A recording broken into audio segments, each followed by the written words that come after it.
og velkommen til borgmassage.dk. Her er nogle øvelser til dig, som vil træne din overkrop.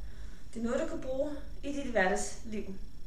Vi starter med at venepumpe den øverste skulder heroppe, og vi skal arbejde godt igennem her med skuldrene. Husk at spænde ind i maven, samtidig med at du laver dem, så du ikke får lavet den her, der kører over her, for så får du ondt. Så vi laver bare venepump her. Smadrer godt. Det næste, vi skal træne, er din brystmuskel her. Tag armene op her i 90 grader og presser godt sammen her.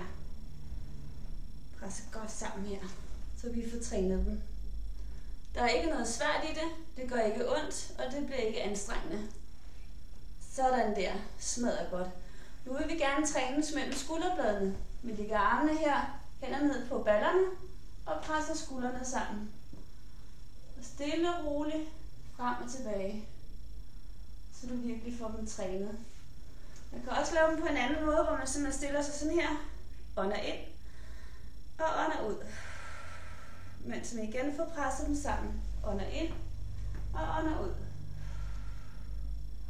Stille og rolige bevægelser, så vi får gang i det hele. Og på den måde har du fået gang i hele din overkrop og masser af ilt til. Så